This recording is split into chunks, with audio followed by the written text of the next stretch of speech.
hotties? It's your girl, Hallie Gilmore. Grab your shoes, connect your headphones, let's go for a walk. It's time for a Hot Girl Talk. Hot Girl Talks is a podcast for every woman ready to embrace their fullest potential. Hosted by me, HG, a powerhouse spanning the dance and model industry, corporate world, and all things personal growth. Thank you guys so much for being here today. This is episode 4, and I have a beautiful, exciting first guest on Hot Girl Talks podcast. I'll give her a moment to share all of the things, but first let me introduce Chantelle Fernandez. Chanti is a long friend of mine, sisters to my best friend Lysandra, and we are so excited to just chat it up, get down to the nitty-gritty, answer some questions about life, kind of talk about her journey, her experiences, her challenges, the hardships, but also the peak moments in her life. Chantelle Fernandez started her company at 20 years old. She was the youngest female roofing contractor in Florida. Now she runs a $1 million roofing business, and she's known for specializing in commercial and multifamily projects. She's partnered with a private equity group to expand even more. She also owns a couple wedding venues here across Orlando. She's currently finishing up her second venue named Casablanca. She has many passions, which include traveling and getting to know other cultures. I'm so excited to announce my first guest on Hot Girl Talks podcast, Chanti. Oh, well, thanks, Hallie. It's actually a pleasure to be here. I feel truly honored to be the first one. And I'm really excited for what this is going to take and what we're going to bring to the table and how we could inspire these, young women and everybody across that is hearing this podcast now. So I'm truly honored. Yay. I'm so honored. You have no idea. Let's do a little cheers, a little toast. Yes, girl. Because this is going to be a great time and I appreciate you.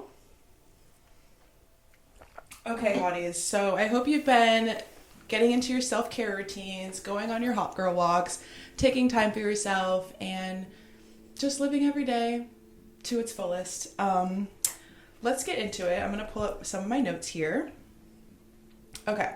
So, Chanti, if you could start by telling us a little bit about your roofing company, and I want you to explain, the feeling you had when you hit your first $1 million. How did that feel? But first, we'll start off with you starting your own business at 20 years old. All right, perfect. So, yes, obviously in the roofing construction, it's not all the time you see a woman who's leading it. So at first it was pretty difficult, like I think any career is, especially in a male-dominant industry.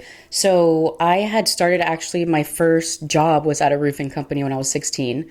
And I had to get up, grind. I started learning everything from customer service all the way to installation. And then when I got the 4 years experience, I went and I applied and passed my exams to be a roofing contractor. At the age of 20, I was the youngest female. I probably still am. I'm going to hold that record there, but you never know. And I want to inspire women that they could be able to get those different licenses and work on those, male-dominant industry work jobs, Yeah. But I started there, and the question that when I first got my $1 million, it was actually my first year. I started, Incredible. I met one of the clients that became a really good client of mine, and I've been working with him now for about 11 years at a Home Depot. And he saw me picking up plywood and 2x4s, and he had stopped and he said, "Hey, what are you doing?" And I said, "Actually, I have a roofing company, and I actually would order all my jobs, go to the job sites." I was like a one-man kind of thing when I first started. And I started really focusing on multifamily commercial stuff, so big apartment complexes and stuff. So yeah, I would say it was probably in the first year, and how I felt was it was pretty much surreal. When you start seeing all that money in the account, you're like, oh my gosh. And it wasn't because I came from humble beginnings. So it wasn't like a money hungry thing. It was kind of just to show and prove that I could do anything a man could do, or anything that I could put my mind to. So it just started building from there and getting those connections and actually competing with other companies and going into those HOA meetings and stuff and really trying to outshine my company. So I would say it was surreal. If I had to pick a word, it would be surreal. And it just self-motivating. I always tell people, when you accomplish something, it's what else can I do to make that? It's kind of like when you go on an airplane, you go first class and you love it. The attention, just everything. And what happens is in your mind, you want to keep living that or better. So it's I can't go to first class one time and I'm going to be okay with economy. So you want to keep striving. And that's exactly what happened. Amazing. That's amazing. It's so empowering because I know the challenges that come along with being a woman in a male dominant industry. I feel like that's more common than it should be. So kudos to you for breaking that barrier and being one of the first like women in that industry, like breaking barriers and just being inspiring to many other women. And making $1 million is not as common as it should be. So kudos to you for doing that in your first year and growing exponentially from there. How long have you owned Integrity Roofing? I've owned it since 2014. So we're looking at 11 years. Wow. Yeah. Incredible. And how much has it grown since it started? It's probably like times 10 since I started. And we started growing and I started making a name for Integrity. We've done more than 120 plus communities. Wow. So then we got approached from a private equity firm and they looked for us and they really loved the way that we were doing things. They liked my personality and they went and they bought in so we could join forces and actually expand more of Florida. That's so exciting. So you guys are a Florida-based company? Yeah, we're Florida-based, but I'm also licensed in South Carolina, North Carolina, and in Puerto Rico and Georgia. Wow. Go off, queen. Okay, so you work with your family also. You have family members that work at Integrity Roofing. Lysandra, your sister, is the COO. Yep. Chief of Operating? Yeah, Chief Operating Officer. Yep. Yes, COO. That's incredible. Love her so much. So proud of her. And then your mom is also in it as well, right? Yep. She's a CFO? CFO, yep. So fun. And who else is in the family? I actually have my cousin Christian, he's like an insurance specialist that works there as well. Nice. I'm trying to think. I have so many family that work there, so many family and like close friends. But so I would say, yeah, it's a good thing, honestly, because a lot of people may think and differ, like working with family.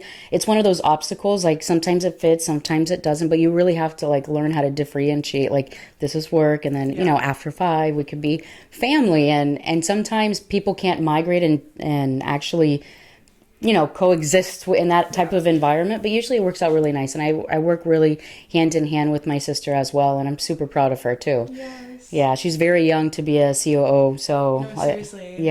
It's actually truly empowering too. It really is. She inspires me. You inspire me, like young queens in like as entrepreneurs, as business owners, like killing the game at such a young age is like so inspiring. And I know all the hotties listening to this are going to feel something from this conversation and just seeing your journey. I had another question. Of course. How do you manage, so you're a full-time mom of 3. How do you manage working full-time, working past 5 p.m. and then coming home and turning off that like work mode cap and just stepping into that mom vibe? How do I manage? Yeah. I feel a lot of women are going to resonate with me on this. Women, we can multitask. And I would say that I am a master at multitasking.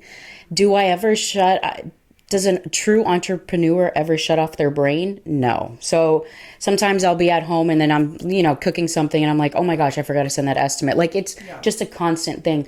But what really helps and that would help me balance is actually the people that are in my life. Like I have one of my good friends, Jenny, that she stays at my house, helps me with my kids. I also have Nancy, who's my kid's grandmother. And you just have like that support because as you grow and you're able to expand and help others, the people who are true to you are there to help you as well. Yeah. So it's kind of like that. And I always feel like I have more than 3 kids because I look at everybody and all their families and their kids and they're all mine. But yeah, usually I like to actually, when I come out of work, I'll probably get in my car, switch on the music and I'm like, okay, phase out. And I try my very best. But again, you'll have like those moments. Yeah. And it just really, it kind of grounds you, especially when you go home and you see your kids and you kind of see the life that you're able to give them. Those are like those rewarding moments, that it's worth it. Absolutely. I think that you're doing a really good job of also like creating and building an empire for your kids. And I feel like that's a goal of mine one day is to like own a business, build that empire. So when I'm older and my kids are older, they can maybe take over the business or they'll have that foundation.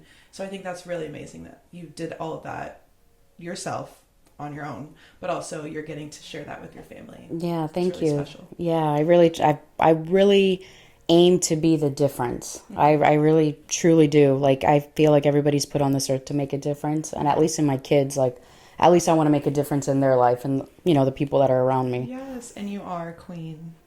Okay.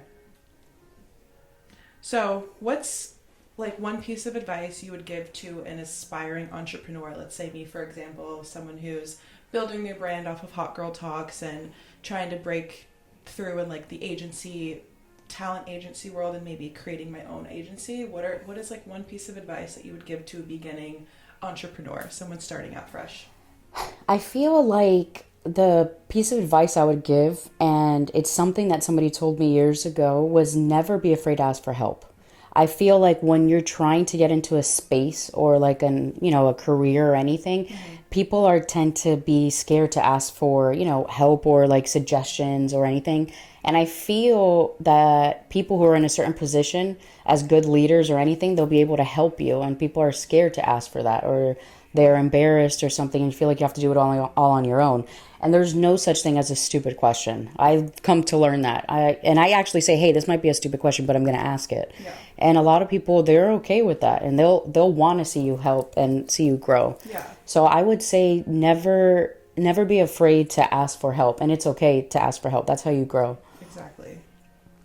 I'm taking notes here.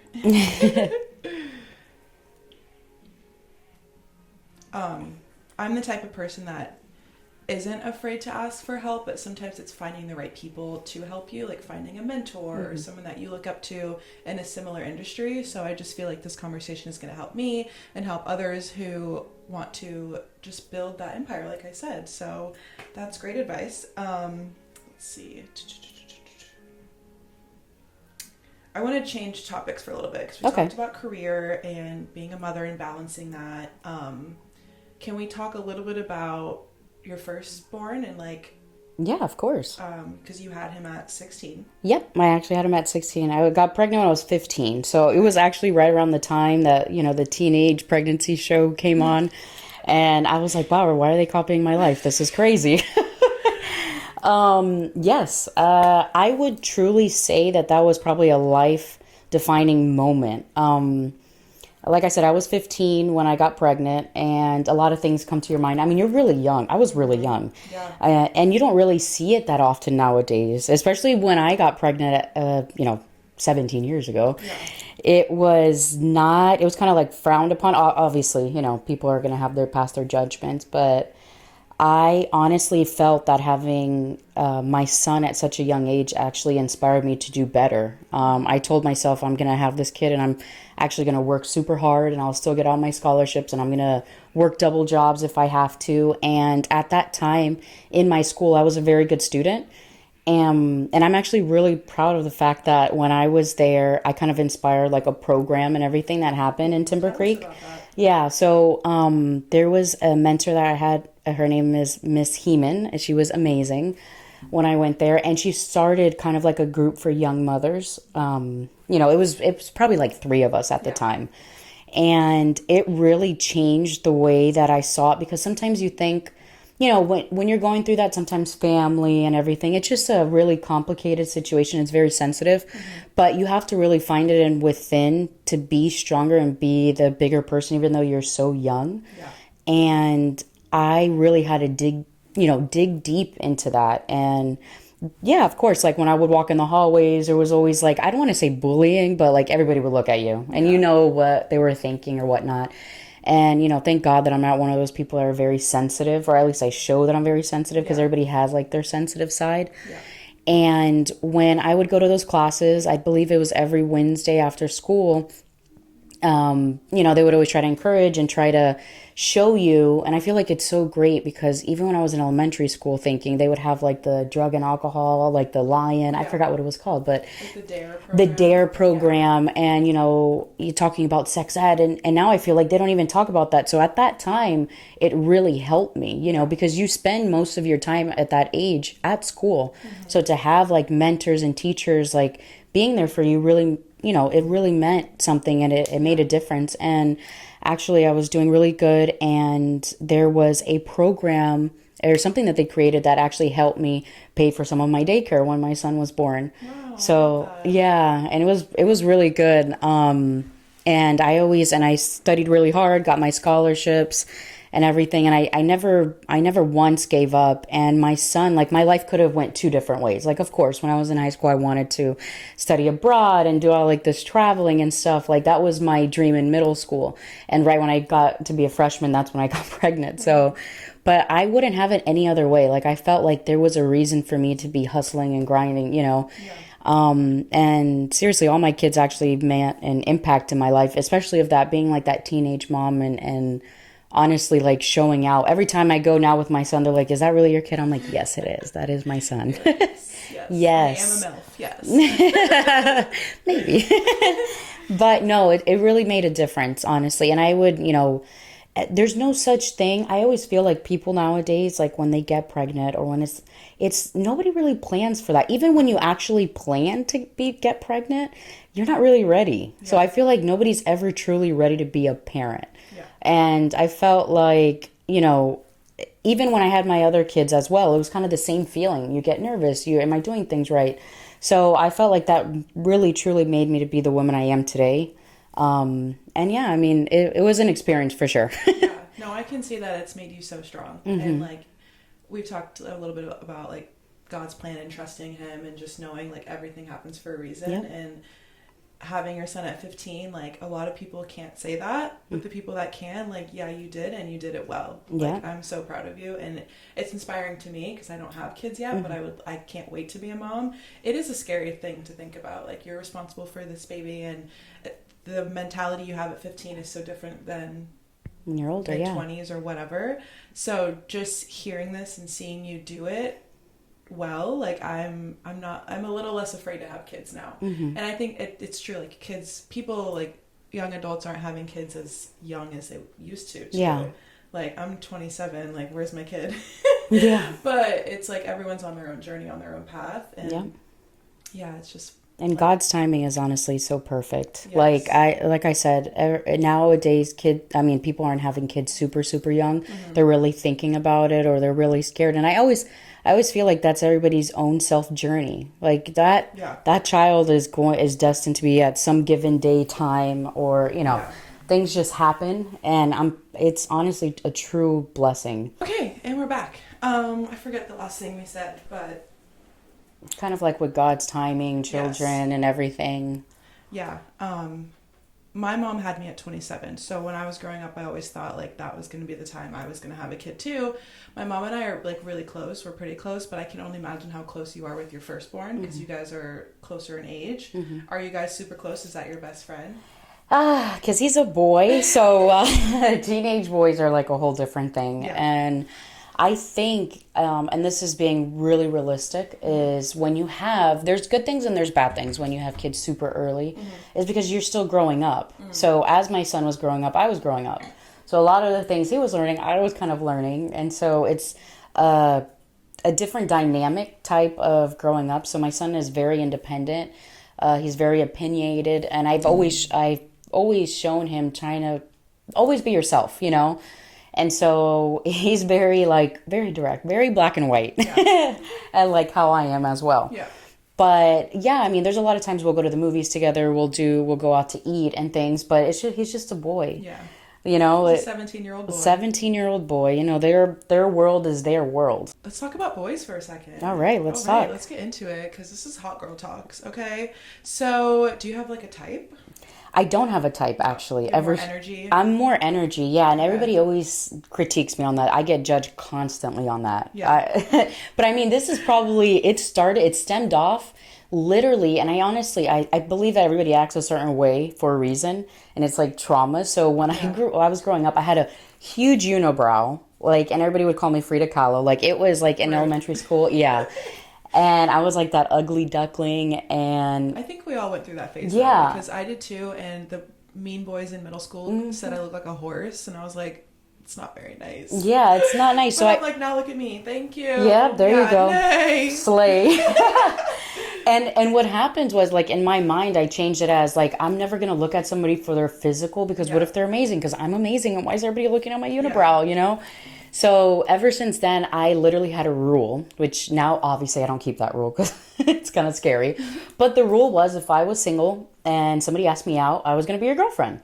You know, I know it's crazy, but literally, like, that was my thing. Yeah. Like, I wanted to give everybody a shot. Like, and in middle school, it was like you would just talk on the phone. Yeah. And I would be so nervous to see them in person. Same. Yeah, like, So I would just awkward. run away. Like, I'm like, oh gosh, there's my boyfriend. Let me run the I had opposite. a boyfriend in middle school, and we didn't talk to each other in person. Yeah, it was just on the phone. Like, that was my go-to. Like, we would talk hours. Like, I mean, I still had like the corded phone. I'm like talking and talking, and when cell phones came on, like, I'm that old, but like at cell phones after 7 is when you got the free minutes. But during that, I was talking on the home phone.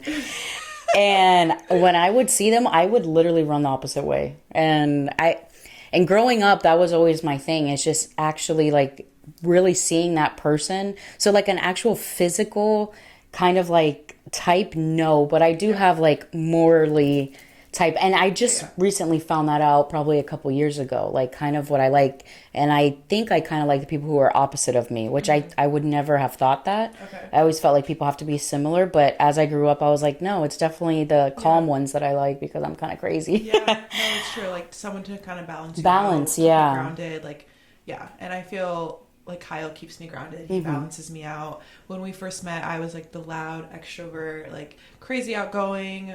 And he was like definitely more calm and more introverted.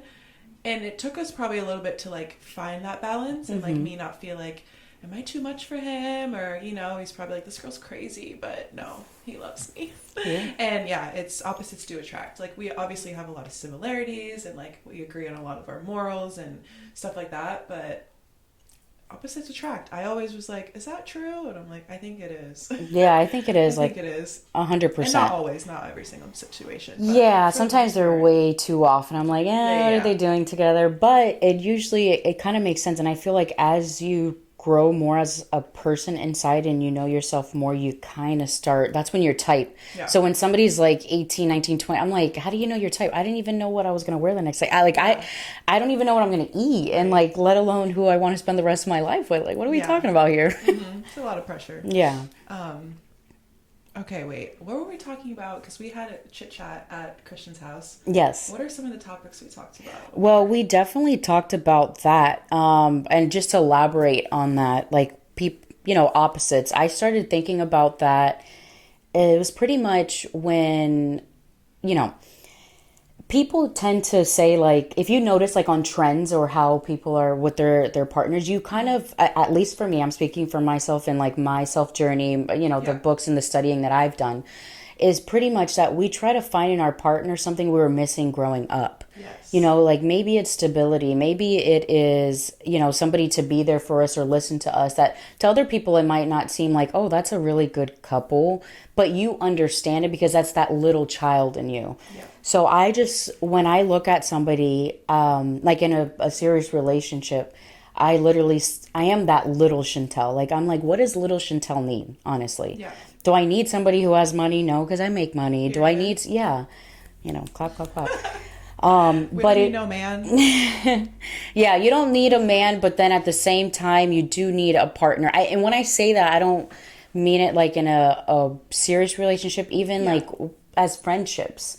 It just grows. And I feel like everybody, honestly, is just trying to be that little person. Everybody reacts a certain way and they act a certain way. Yep. There's people that find that they have to say little white lies. I grew up a lot, and if you really know me, you know that I say little white lies, which doesn't make any sense. But when I really started channeling into my childhood, it made sense because I would have to lie a lot of the times, in situations. So it grows on you. And usually you go through something very traumatic. I think the study is like before you're 6 or 7 years old. Yeah. And that's why you are the way that you are, There's people that they feel like they're getting attacked. They start going crazy. They start yelling or whatnot. And you ever wonder, like, why do I do that? Yeah. Like those bad habits that you're like, why do I honestly do that? Why do I take that? Why do I think like that? Why do I see myself that way? And once you start really, and that's the work you put in, and people are so scared of the work because you have to actually acknowledge that there's something wrong. Yes. And a lot of people think that there's nothing wrong. Like, that's just how I am. Yeah. I'm a Sagittarius. That's just how I am. Like, no, that's not really how you are. There's a reason why. Yeah. There's a reason why, like, you keep going to those guys with the same relationships. Maybe your father was a cheater. So you find like these guys that you feel like you're getting protected, but you're not. Yeah. And a lot of people say like they try to find their father in their partner. And I've seen beautiful families that, you know, their daughters, they get a guy that's really great and stuff, but they've had that strong, you know, family growing up. I didn't, you know, like my parents divorced when I was really young. So I was not used to what is a father figure, what is that male figure. So I was kind of like always looking for that. Yeah. So if you see women, they usually tend, a lot of them tend to have, not all of them, have daddy issues. I'm you know? one of them. Yes, Yeah. we talked about this because I also didn't grow up with a father figure in my life until my mom met my stepdad. But during like a baby till 10 years old, like I didn't have that father figure in my life, and so it definitely like changed my perspective on like what a family dynamic looks like. Like we definitely did not have that perfect family figure, but it didn't matter because my mom was like my rock. And that just makes me want to like just mention how strong like single mothers are. Like if you are a single mother, like you're doing both jobs, and it's really hard, I'm sure. And so I did look for that in Kyle and my future partner, and I look at Kyle and I'm like, you're going to be an amazing father. And that was like one thing that, because we started dating when we were so young, like 17, even like then I was like, yep, he's going to be a very present, active, like responsible father, and I want our future kids to have him forever, and I want him to be just something that I didn't have growing up. So very true statement that you do look for things that maybe you didn't have growing up in your partner. Absolutely. And here's one piece of advice, if I could give you, ladies, like really listen to what we're Listen about up, to channel. hotties. Grab your martini. If you're on a hot girl walk, speed it up. And if this is the moment, I always say like, oh my gosh, that was for me. This is going to be for you, for some women who are listening to this. It is, when you wake up in the morning or when you're out somewhere with your significant other and you could look at them and you could see a future, as in you could have a son that is exactly like that person, then you probably have a good shot and that relationship's going to work out. If you do not see yourself or wish that you could have an exact replica, baby girl, you're in the wrong situation, because kick him to the curb. That's it, because that is the biggest red flag. If you cannot see a future, as in your son or your daughter will be just like your partner, then that's not the partner for you. There's obviously some issues there that if you don't want them to be the exact replica or very close, that's what you're looking at. I mean, that the reality is that our children are exact mirrors of the parents that they have. Your insecurities become their insecurities. Those bad habits become their bad habits. And you just have to prevent certain things. And that's the number one thing, is look at them and really think to yourself, you know, when you're taking a shower, when you're meditating or whatever, and say, can I really have kids with so-and-so? And if you can't, then what are you doing? Like really, what are you doing in those relationships? What is the gain out of it? Because right now, someone out in this 7 billion, I think it's like 7 billion people in this world, right? I don't even know. It's a lot. Is literally wanting to have a family and grow a family with you, the exact morals, the way that you are. Because I could sit here and say, there's a lot of men, because I know my values and how I am as a woman, like hardworking, independent, that yeah, of course they would love to have a kid by me. Mm-hmm. But could I say the same thing about a whole bunch of different guys? No. And it's not a judgmental thing. It's just mature. And when you're getting a relationship, there has to be standards. It's just like when you get a job. When you get a job and you apply for it, like you're like, yeah, I could start off customer service, but you want to become a manager one day. You know, there's like something to strive for. So that should be the number one thing you strive for, is your future. Buddies, we are back. We took a little break to figure out some technical difficulties and sip on our martinis. How was your espresso martini? It was amazing. 10 out of 10. Delicious. Thank you. I'm a barista and a bartender. Okay. So we're going to wrap up this episode with one more question. Chanti and I have been feeding off each other's energy. We have so many more topics that we want to get into, but we want to save it for another time so that we have more time to really dive deep into those specific like questions and those like one specific topic. We don't want to just sit here and blab for the next 30 minutes, but we're going to another time, and we're going to cry and we're going to laugh and we're going to really just be vulnerable, because there is so much power in being vulnerable and sharing our heart and sharing our journey, our separate journeys, because we're all human at the end of the day. We all go through things, and we have a lot in we have more in common than we think, you know, and that's just humans in general. And you can always learn something from other people. You can learn things from conversation. So Chanti, I want to end this off with asking you, what's one thing you would tell your younger self? Ooh, that's a great question, Hallie. I honestly wish, and I would tell my younger self that it's going to be okay. Everything is going to be okay. I love that. Yeah, just like everything in life, even when I was little, just problems or anything, that it's all going to work out and it's all going to be okay. And it is. Yeah, I really truly believe that. And I wish somebody would have told me that growing up, because it really would have made a big difference on those moments that I had self-doubt. You worded that perfectly, because yes, and had someone come up to me when I was younger, and you and the little versions of ourselves, and just say that everything's going to be okay, all the things that you're worried about or you're scared to do or whatever it is, like, everything's going to be okay.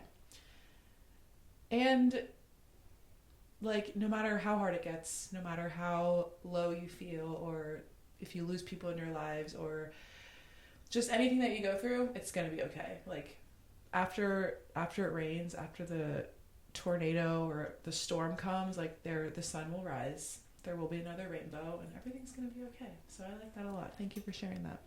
No, and thank you for having me. Of course. Oh my gosh, this has been so much fun. It has. Hot Girl Talks. Guys, this is only still the beginning. Episode 4. I've got a lot in store for you guys.